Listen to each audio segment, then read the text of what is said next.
Syukur alhamdulillah pada kesempatan pagi inilah Allah memberikan anugerah nikmat yang sebesar-besarnya kepada kita semuanya.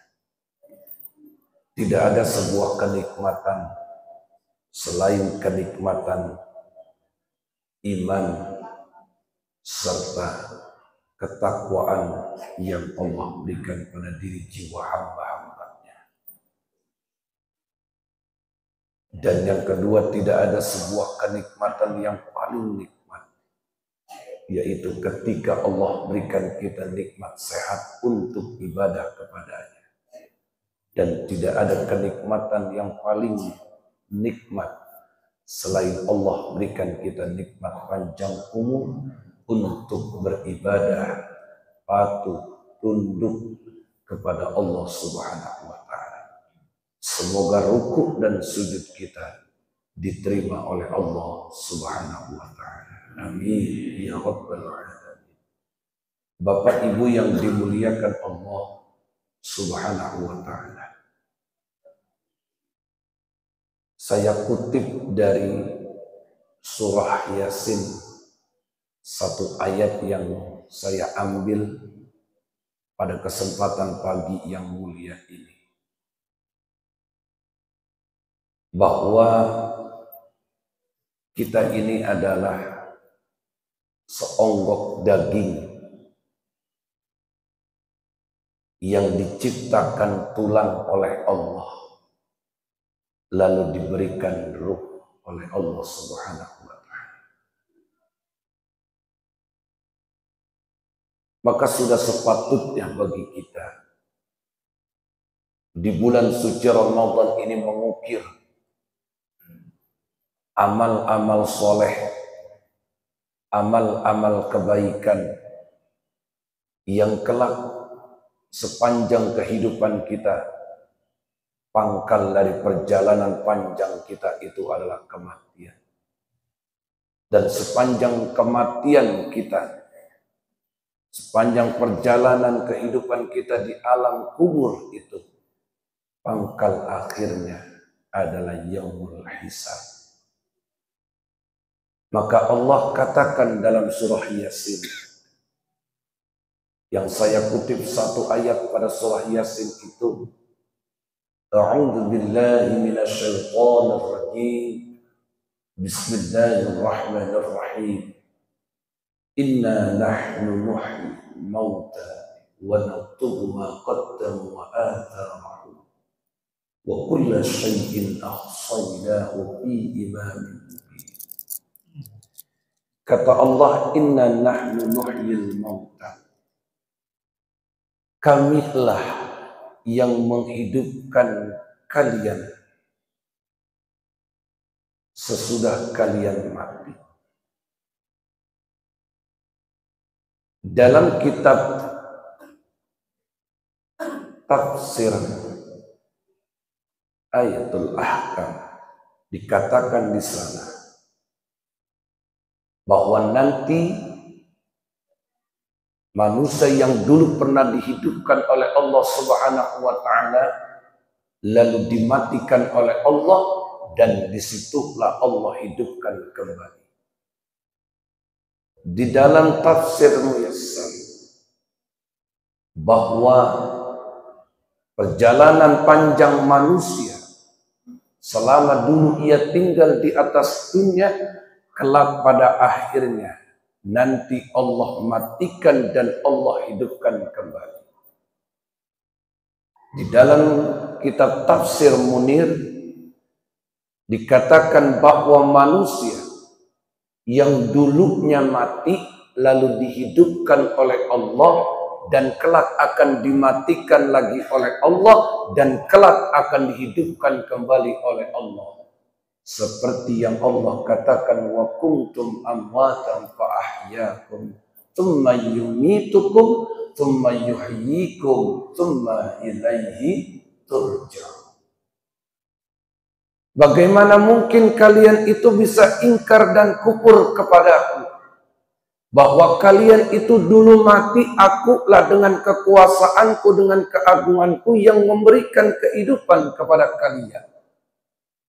Maka kata Allah, janganlah kalian menjadi orang-orang yang ingkar.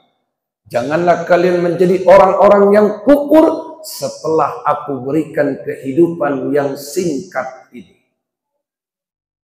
Karena kata Allah, kelak engkau akan menemukan kematian setelah kehidupan. Maka jangan pernah manusia melupakan kematiannya.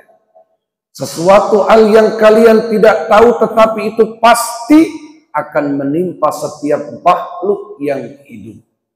Tidak hanya bangsa manusia, tidak hanya bangsa jin, tidak hanya binatang, semua makhluk yang bernyawa kelak dia akan mati. Kullu nafsin za'iqatul maut.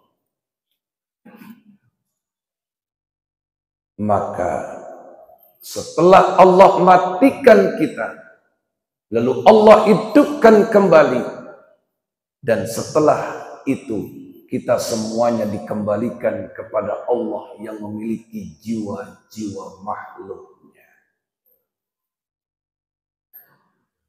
Maka di bulan suci Ramadan ini menjadi tempat kita untuk mengukir catatan-catatan amal soleh yang kelak pada akhirnya kita akan menerima catatan buku yang tersimpan di Lauhul Mahfuz. Buku siapa itu? Buku masing-masing tiap diri jiwa di antara kita. Ketika kita berwudu, kita sambil berkata kepada Allah, Ya Rabb, jadikan tangan kananku yang kubersihkan, yang kusucikan ini dengan air wudu. Aku minta berikan catatan buku amalku dari tangan kananku. Jangan kau berikan dari tangan kiriku. Ini satu tanda bahwa ada sebuah pengharapan. Sepanjang perjalanan kehidupan yang kita lakukan, itu semuanya tercatat. Dan di situ pun sedikit pun tidak ada yang tertinggal. Baik amal yang kita lakukan secara terang-terangan maupun amal yang kita lakukan secara sembunyi-sembunyi. Maka beribadalah karena Allah Subhanahu wa taala, carilah ridhonya Allah Subhanahu wa taala, dan carilah pandangan di hadapan Allah. Jangan kau cari perhitungan di hadapan manusia, jangan kita cari penilaian di hadapan manusia. Sungguh manusia ada penilaian baiknya, ada penilaian buruknya. Bahkan terkadang lebih banyak buruk ketimbang yang baiknya. Sudah sebagus apapun ibadah kita, amal kita, tingkah laku kita, tetap aja kurang di hadapan manusia. Dan sejelek apapun amal kita di hadapan manusia sepanjang perjalanan hidup kita sampai datang kematian kita, orang yang akan diingat adalah terus-menerus keburukan-keburukan kita. Makanya adab orang yang hidup terhadap orang yang mati, kata Nabi, udhkuru mahasina mautakum wa kufu'an masawihim. Inilah adab orang yang hidup terhadap orang yang mati. Kata Allah, ceritakan saja yang baik-baik terhadap orang tuamu yang telah pulang ke rahmatullah. Ceritakan saja yang baik-baik kepada saudaramu yang telah pulang ke rahmatullah. Ceritakan saja yang baik-baik kepada sanak pemilikmu yang telah pulang ke rahmatullah. Dan ceritakan yang baik-baik kepada orang yang telah pulang ke rahmatullah. Karena ini adalah bagian adab orang yang hidup terhadap orang yang telah pulang ke rahmatullah. Lalu Allah katakan, wa naktubu ma qaddamu wa atharuhum, dan kami pula lah yang mencatat amal-amal kalian. Kalau ayat ini menunjukkan bahwa apa yang kita kerjakan yang dicatat itu adalah dari sebuah kebaikan kita yang mencatat juga Allah, Lantas mengapa kita sering ibadah membawa riya dan sum'ah? Apa itu riya? Kita sering mencari pandangan dari orang lain dan penilaian dari orang lain. Kita sering ingin mengharapkan pujian dari orang lain dari setiap ibadah-ibadah, amal-amal soleh yang kita kerjakan. Padahal di sini Allah katakan, akulah yang mencatat dari amal-amal soleh yang kalian kerjakan. Kamilah yang mencatat dari sebuah kebaikan-kebaikan yang kau lakukan. Sehingga aku pula lah yang akan memberikan balasan dari setiap kebaikan yang kau lakukan. فَمَنْ يَعْمَلْ مِثْقَالَ ذَرَّةٍ خَيْرًا يَرَهُ وَمَنْ يَعْمَلْ مِثْقَالَ ذَرَّةٍ شَرًّا يَرَهُ.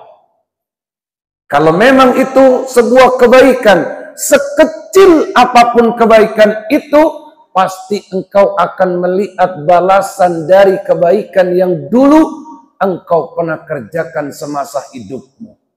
Dan sekecil apapun keburukan yang kau lakukan, kelak kata Allah, engkau akan menerima balasan dari perjalanan burukmu sewaktu masa hidupmu. Makanya kita hidup jangan tenang-tenang aja. Ini kita sudah berada di akhir Ramadan. Jangan sampai jadi orang-orang yang lalai. Jangan sampai jadi orang-orang yang riya. Jangan sampai kita menjadi orang-orang yang sum'ah. Apa itu riya? Riya itu adalah mengharapkan pujian-pujian dari manusia. Padahal yang pantas dipuji itu adalah Allah. Yang pantas menerima pujian juga Allah Subhanahu wa ta'ala. Sekalipun orang memuji kita bukan karena kecerdasan kita, kepintaran kita, ketampanan kita, kekayaan atas pangkat jabat kedudukan kita, melainkan karena ada kebesaran Allah pada diri dan jiwa kita. Sehingga jangan tambahkan sifat buruk itu dengan sum'ah. Apa itu sum'ah? Suka memuji-muji diri kita sendiri. Sesungguhnya diri ini tidak pantas kita puji. Karena sesungguhnya pujian itu milik Allah yang dalam sholat sering ayatnya kita baca. Alhamdulillahi Rabbil Alamin. Segala puji itu hanya mutlak secara hak milik Allah Subhanahu wa ta'ala. Tapi seringkali kita memuji diri kita, memuji amal kita, memuji apa yang kita kerjakan. Kita merasa sholat kita lebih baik daripada orang lain. Kita merasa bacaan kita lebih baik daripada orang lain. Bahkan kita merasa zikir kita, bacaan Quran kita lebih baik daripada orang lain. Ketika diri kita ada bahasa merasa, disitulah sifat kesombongan ada muncul pada diri dan jiwa kita. Dan disitu pula lah menjadi satu jalan tempat kembalinya diri kita ke dalam neraka. Karena Allah yang menyatakan, siapa yang menanam riya, siapa yang menanam sum'ah, siapa yang menanam kesombongan pada diri jiwanya dalam kehidupannya, maka neraka menjadi tempat kembalinya. Pagi ini di tengah mata yang ngantuk, kita bangkitkan semangat kita untuk bisa menutup Ramadan ini dengan catatan-catatan amal soleh. Dan kita mulai menutup, mulai dari sekarang mari kita tutup akhir-akhir hayat hidup kita dengan amal soleh. Agar kematian kita husnul khatimah. Wa atharahum wa kulla syai'in ahsaynahu fi imamin mubin. Yang ketiga Allah katakan bahwa kami pula lah yang mencatat dari bekas-bekas yang kau tinggalkan.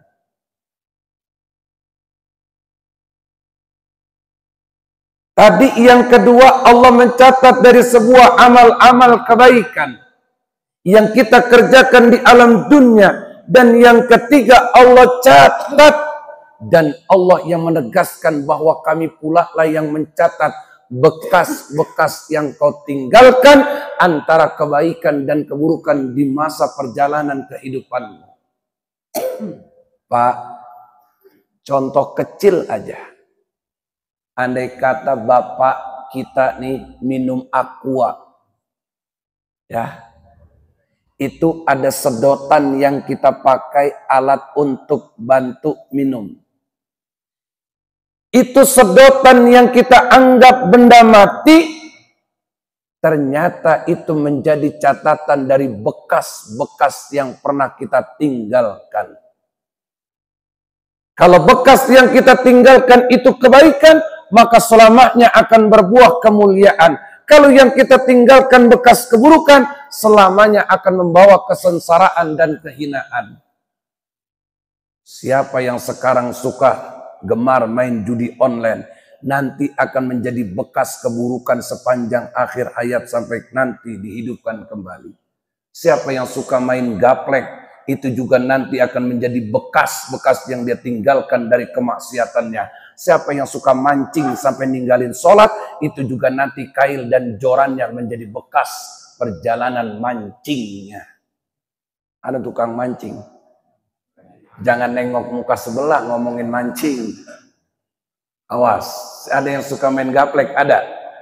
Itu tadi nanti al-yauma nakhtimu ala aqwaihim wa tukallimuna aydihim wa tashhadu arjuluhum bima kanu. Itu nanti tangan akan berbicara, kaki yang menjadi saksi dari setiap perjalanan-perjalanan kehidupan kita. Pertanyaannya, di ayat ini dikatakan nanti tangan bicara, kaki jadi saksi. Sekarang udah bicara belum tangan? Sudah bicara belum? Sudah. Mana bukti kalau sekarang tangan sudah bisa bicara? Polisi tidak akan mampu menangkap maling, penjahat tanpa mendapatkan jejak daripada sidik jarinya. Itu apa? Bekas apa bukan? Bekas.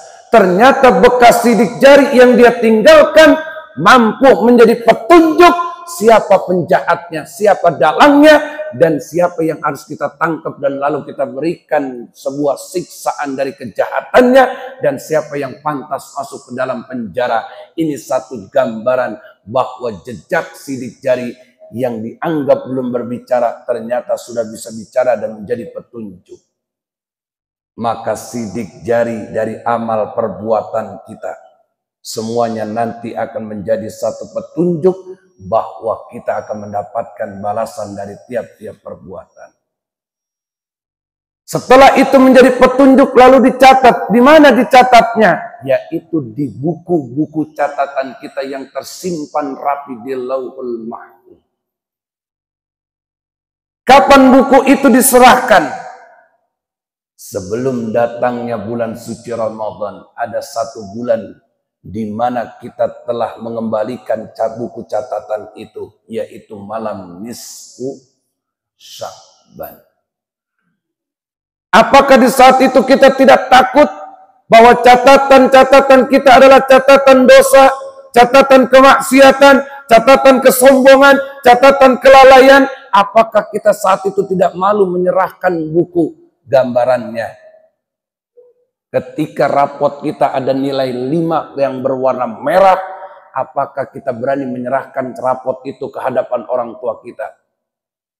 Ada anak yang jahat, saking jahatnya dia ambil pulpen yang warna hitam, yang merah dia rubah jadi hitam. Ada dulu yang suka begitu. Yang sekolahnya suka ngakal, ada. Ada emang di sini pelakunya. Udah jangan nengok-nengok. Pakai dia ngomong, lalu banget itu. Iya emang di sini pelakunya. Biarin aja. Di dunia kita bisa merubah angka 5 menjadi 6, angka 6 menjadi 7 dan seterusnya. Tapi di hadapan Allah sesuatu yang merah tidak akan bisa berubah menjadi putih. Sesuatu yang hitam tidak akan berubah menjadi putih tanpa kekuasaan Allah Subhanahu wa taala. Ingat, Pesan indah banget. Dunia ini tempat beramal tanpa hisab, sedangkan akhirat itu tempatnya hisab tanpa lagi ada amal. Itu yang saat ini berada di alam kubur, apa sih yang mereka teriakin? Apa sih yang mereka harapkan? Yang mereka harapkan adalah, ya Rabb, berikan kami kesempatan hidup lagi, kami ingin melakukan dua. Apa? Yaitu amal soleh, dan yang kedua memperbanyak sedekah. Yang pertama, apa yang diminta dan diharapkan orang yang sudah mati? Ya Rabb, berikan aku kesempatan hidup walaupun sedikit, walaupun sedetik, walaupun semenit, kami ingin berbuat amal soleh. Lalu yang kedua, mengapa amal solehnya yang dipilih sodako bukan haji, bukan umroh? Kenapa yang dipilih orang yang sudah mati kalau dikasih kesempatan hidup, yang ia pilih adalah sodako, bukan haji? Padahal semasa hidupnya dia dulu belum haji. Bahkan ada orang yang belum umroh. Tapi mengapa kalau seandainya dia diberikan kehidupan kembali, dia pengen berbuat amal soleh, yaitu yang kedua amal solehnya adalah sedekah. Bahkan kata Nabi apa? Afdalus sedekah. Tidak ada sedekah yang paling utama di syahri Ramadan, yaitu yang ada di dalam bulan Ramadan. Tidak ada sebaik-baiknya sedekah kecuali orang yang bersedekah di bulan suci Ramadan. Tidak ada amal kebaikan yang paling baik yang kau kerjakan di bulan suci Ramadan. Tidak ada bacaan yang lebih baik kecuali bacaan Quran yang kau baca di bulan suci Ramadan. Tidak ada doa yang terbaik kecuali doa yang kau panjatkan di bulan suci Ramadan. Maka jangan belajar jadi mayit. Pulang dari sini, blok, tidur. Bangun-bangun maghrib. Ini namanya orang lagi belajar jadi mayit. Bukan lagi belajar puasa, belajar jadi mayit. Siapa? Barangkali anak-anak kita. Puasa bukan menjadikan kita bermalas-malasan untuk berbuat amal soleh. Justru puasa inilah yang harus membangkitkan semangat kita untuk berbuat amal soleh. Karena orang yang sedang berpuasa adalah orang yang paling dekat dengan Allah Subhanahu wa Ta'ala. Di saat Allah dekat dengan kita, maka jangan jadikan diri ini jauh dari Allah Subhanahu wa Ta'ala. Sudahkah kita pikirkan catatan buku itu? Ketika nanti dikembalikan kepada Allah, ternyata isinya judi online, FF, mancing, main gaplek, ngatain orang, menghina orang. Tidakkah kita malu di hadapan Allah? Sungguh kata Nabi, tidak ada sebaik-baiknya hamba yang paling mulia di hadapan Allah, dialah yang punya rasa malu di hadapan Allah. Istahyu minallah haqqal hayai. Kata Nabi 3, istahyu, tanamkan rasa malu pada dirimu. Minallah, malunya kepada Allah, haqqal hayai, dengan sebenar-benarnya rasa malu. Alangkah tidak tahu malunya orang udah dikasih kehidupan, kesehatan, serta umur yang panjang, rezeki yang lapang, tapi dia tidak gunakan itu untuk menjadi jembatan ia untuk taqarrub ilallah, mendekatkan diri kepada Allah. Ini orang tidak tahu malu, udah dikasih sehat, umur panjang, tiba-tiba apa? Rajin, gemar, senang berbuat maksiat. Hidup sementara, saudara. Hidup ini sebentar, saudaraku. Jangan merasa bangga dengan apa yang kita lakukan dan yang kita kerjakan. Teruslah beribadah karena Allah, teruslah mencari penilaian di hadapan Allah, bukan penilaian di hadapan manusia. Maka waktu yang singkat ini, belum saya tutup nih. Karena tadi sebelum saya naik, kata saudara saya, waktunya sampai surup. Surup jam berapa? 5.45, betul? 5.5. saya tambahin sampai jam 6. Saya tambahin sampai jam 6. Insya Allah bermanfaat dunia akhirat. Amin ya rabbal alamin. Sampai di mana tadi? Mana dia tahu, orang pules ngajinya. Emang kalau lagi ngaji mah pules. Coba aja disetelin SK, nggak bakal pules. Dia duduk sejam aja, dengerin Mardotila, nggak bakalan ngantuk dia. Ada itu yang begitu ya? Ada tuh, lihat ada yang udah nyari posisi nyender. Mau ngapain tadi niatnya ke sini? Kalau tadi niatnya menumpang tidur, mendingan di rumah. Berarti kita di sini niatnya untuk mencari ilmu, insya Allah yang bermanfaat dunia dan akhirat. Hamba-hamba Allah yang dimuliakan Allah Subhanahu wa ta'ala. Maka dari ayat ini pula lah apa yang harus kita lakukan ketika orang yang mati minta hidup kembali, lalu ia seandainya diberikan kehidupan, ia ingin berbuat amal soleh, dan amal soleh yang ia kerjakan adalah memperbanyak sedekah. Karena sedekah adalah satu amalan yang mampu membuka pintu-pintu surga dan pintu kemuliaan keberkahan. Karena sedekah pula lah yang dapat memadamkan panasnya api neraka, dan sedekah pula lah yang mampu mengantarkan kemuliaan bagi para pelakunya. Maka salah satu cara menggapai malam Lailatul Qadar yaitu perbanyak sedekah. Kita ini telah dititipkan harta. Ada sedekah melalui jalur zakat mal, ada sedekah melalui jalur yaitu zakat fitrah. Jangan tinggalkan zakat malnya dan jangan tinggalkan zakat fitrahnya. Karena kita merasa sekarang belum kelihatan, padahal sedekah adalah satu amalan yang panjang dan luas keselamatan bagi para pelakunya. Jangan jadikan diri dan jiwa kita ini orang-orang pelit, karena orang pelit itu qaribun min azabillah, dekat dengan azab Allah. Sedangkan orang-orang yang as-sakhiyu, orang-orang dermawan, qaribun minallah, dekat dengan Allah. Apa kata Rasulullah? Ya Ali, bahwa as-sakhiyu, orang-orang yang dermawan itu qaribun minallah wa qaribun minar rahmah wa ba'idun min adzabillah. Orang yang dermawan itu dekat dengan Allah, dekat dengan rahmatnya Allah, dan jauh daripada azabnya Allah Subhanahu wa ta'ala. Sedangkan orang pelit, ada orang pelit? Ada orang pelit nggak? Coba tunjuk tangan yang pelit. Sedangkan orang pelit itu ba'idun minallah, jauh dari Allah. Ba'idun minar rahmat, jauh dari rahmat Allah, wa qaribun min adzabillah, dekat dari azabnya Allah Subhanahu wa ta'ala.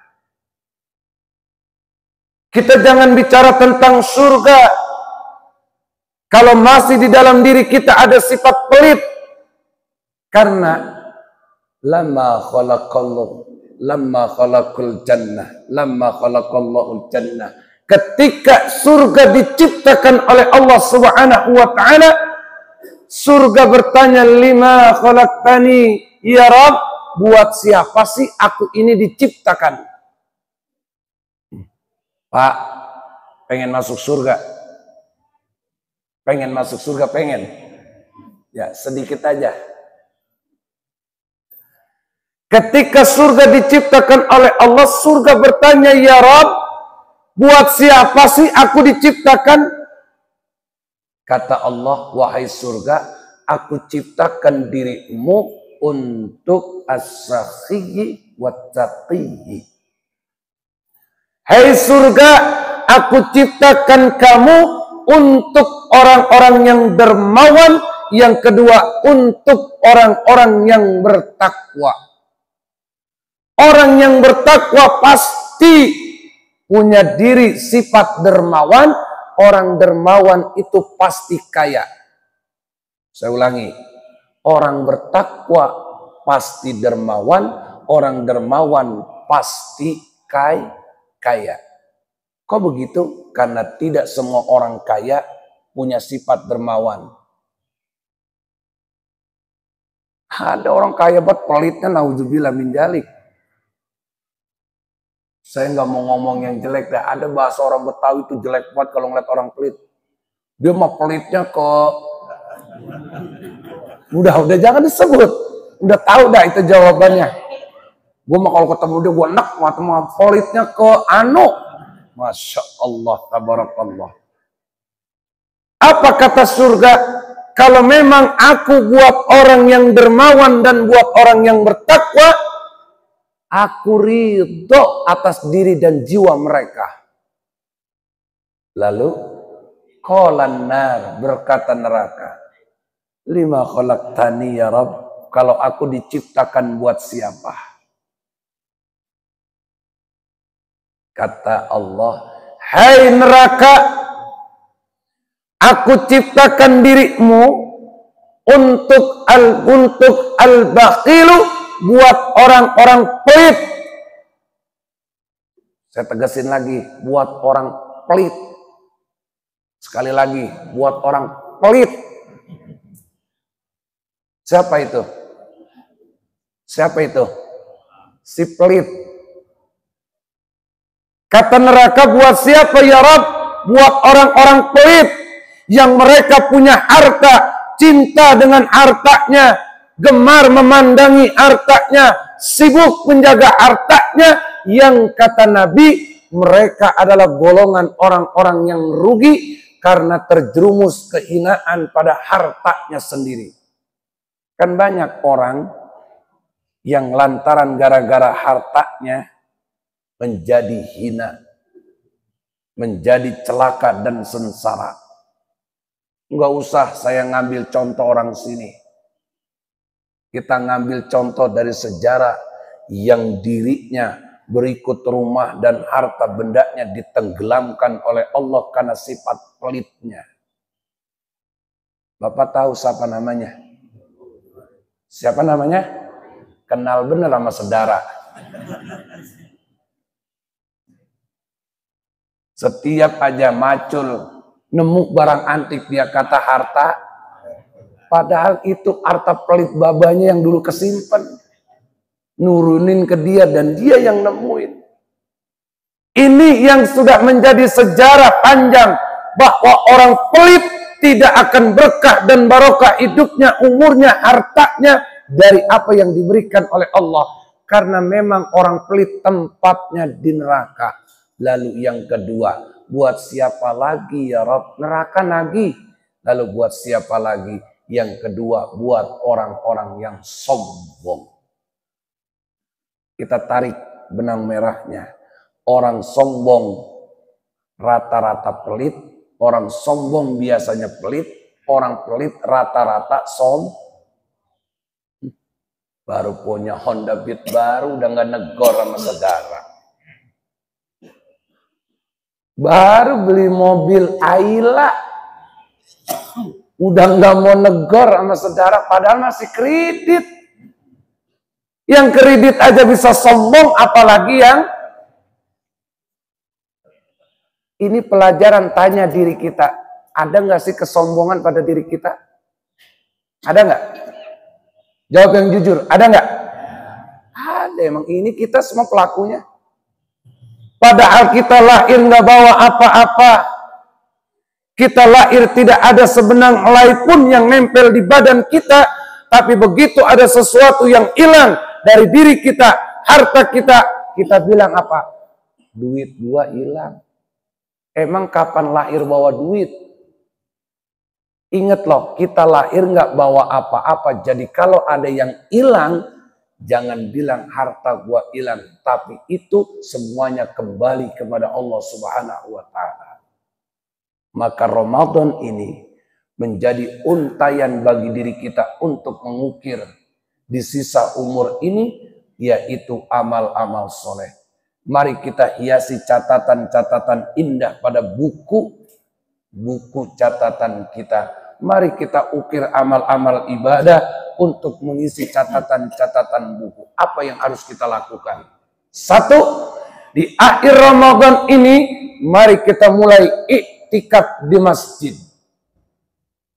Makmurkan ini masjid. Jangan lari dari masjid. Karena orang yang memakmurkan masjid, ibadah di masjid, zikirnya di masjid, ingat loh, perjalanan dia adalah perjalanan alladzi barakna haulahu. Perjalanan yang diberkahi oleh Allah, sebagaimana perjalanan Nabi waktu Isra Mi'raj dari Masjidil Haram ke Masjidil Aqsa adalah perjalanan yang diberkahi oleh Allah. Tidak ada sejarahnya orang yang hidupnya sengsara pergi ke masjid pulang dari masjid. Tidak ada sejarahnya orang makin hina yang pergi ke masjid pulang lagi dari masjid. Tidak ada sejarahnya orang yang pulang dari masjid pergi ke masjid itu jatuh sengsara. Tidak ada sejarahnya. Kalau pergi pulang nonton dangdut, banyak yang sengsara. Perginya mah gaya banget, petantang petenteng. Pulangnya ada yang udah ngerasain begitu nggak? Ada.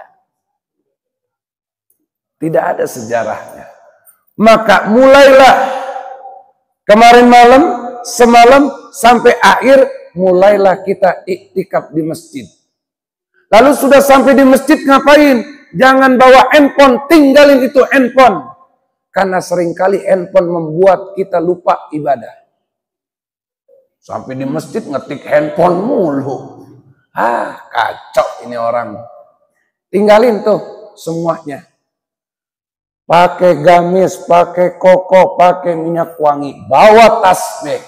Niatin iktikaf di masjid. Lalu yang kedua, setelah kita niat iktikaf, apa yang harus kita lakukan? Sholat taubat atas segala dosa dan kemaksiatan kita. Karena innallaha yuhibbut tawwabina wa yuhibbul mutatahhirin. Allah cinta, senang, bahkan sayang terhadap orang-orang yang bertaubat dan gemar cinta mensucikan dirinya. Taubatlah dari kehilapan kita, taubatlah dari dosa kita, taubatlah dari segala kesalahan-kesalahan dan kekhilafan kita. Mumpung kita berada di bulan Ramadan yang Allah lagi buka pintu rahmatnya, pintu ampunannya, pintu kasih sayangnya. Yang ketiga, rapi sholat taubat, rapi sholat hajat, rapi sholat tasbih. Apa yang harus kita lakukan? Yaitu perbanyak istighfar. Karena orang yang menyegerakan diri mencari rahmat ampunan Allah, Allah yang bilang, jannatin arduhas samawati wal ardu uiddat lil muttaqin, kan ku ganjar bagi dirinya surga yang luasnya seluas langit dan bumi, yang diperuntukkan buat siapa? Uiddat lil muttaqin, buat orang-orang yang bertakwa. Berarti yang main handphone, no. U-I-N.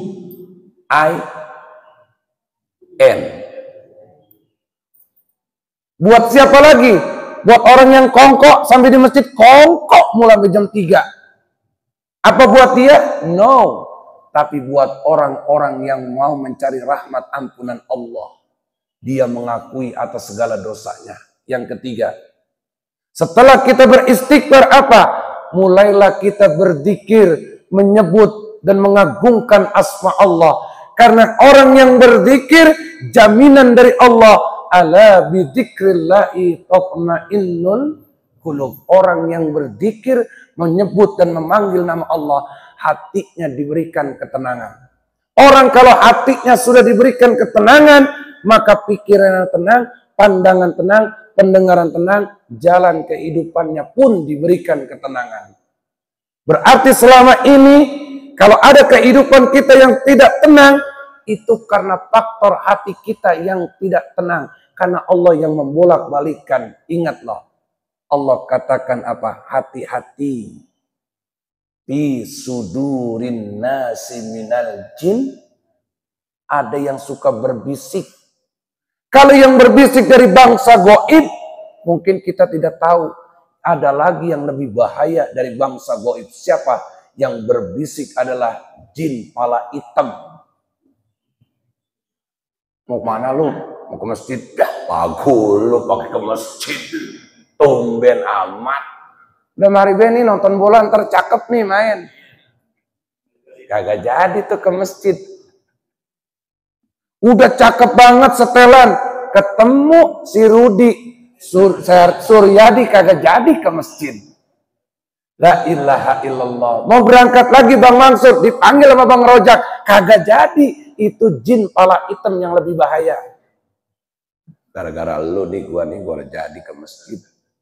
Disitulah hal yang harus kita waspadi. Mulailah kita berzikir buat diri kita. Yang keberapa sekarang? Terakhir nih. Yang keberapa?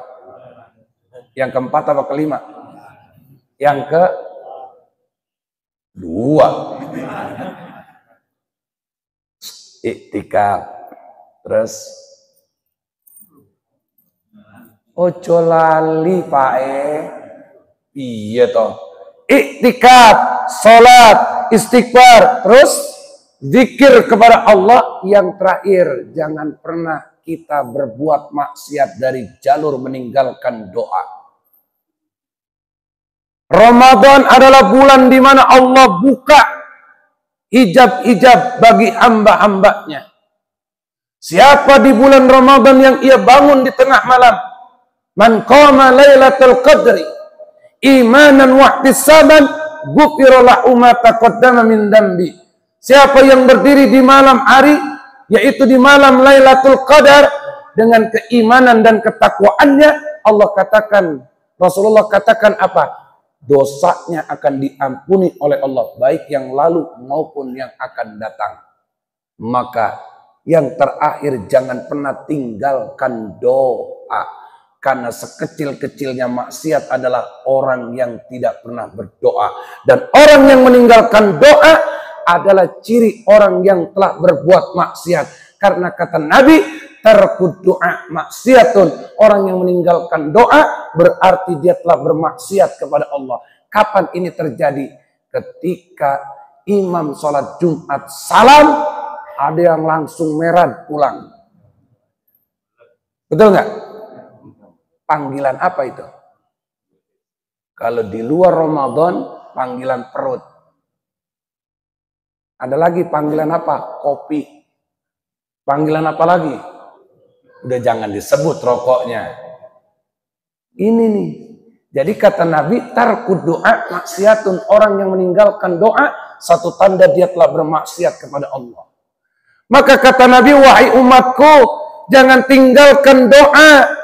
Karena doa itu adalah silahul mukmin, senjatanya orang-orang beriman. Maka ketika engkau mengaku orang beriman, jangan tinggalkan doa. Paham? Maka adab doa terakhir. Adab doa bagaimana sih? Nih, jangan pernah dilakuin 3. Karena hukumnya makruh. Allah benci. Mana? Nih ada orang kalau lagi didoain tangannya semper. Amin. Amin. Ini dibenci nih. 2. Tuh. Yang ketiga, jangan melebihi pala. Lalu kata Nabi bagaimana? Kata Sayyidina Ali, lalu bagaimana ya Rasulullah? Absut iyadaka hadwa sadrika. Kata Nabi, angkat tanganmu, luruskan pada dadakmu. Jadi besok-besok kalau didoain jangan semper. Jangan ditekep seperti orang sono. Jangan diangkat kepalanya seperti orang-orang jahiliyah Nasrani dan Yahudi dan Nasrani. Jadi kata Nabi bagaimana? Absut yadaka, angkat tanganmu, hadwa sodrika. Saya contohin aja. 1, 2, 3. Paham ya? Jangan lagi begini. Jangan lagi ditekap sambil palanya miring. Jangan lagi diangkat seakan-akan berat dengan utang yang banyak di dunia. Jadi tolong angkat tanganmu dan luruskan pada dadamu. Insya Allah segala hajat kita dikabulkan Allah Subhanahu wa Ta'ala. Semoga amaliyah kita diterima Allah Subhanahu wa Ta'ala. Ruku dan sujud kita diterima Allah. Dzikir kita, istighfar kita, bacaan Quran kita mudah-mudahan mendapat ridho dari Allah Subhanahu wa Ta'ala. Amin ya rabbal alamin. Barakatin Nabi. Al-Fatihah. A'udzu billahi minasyaitonir rajim. Bismillahirrahmanirrahim. Iyyaka na'budu.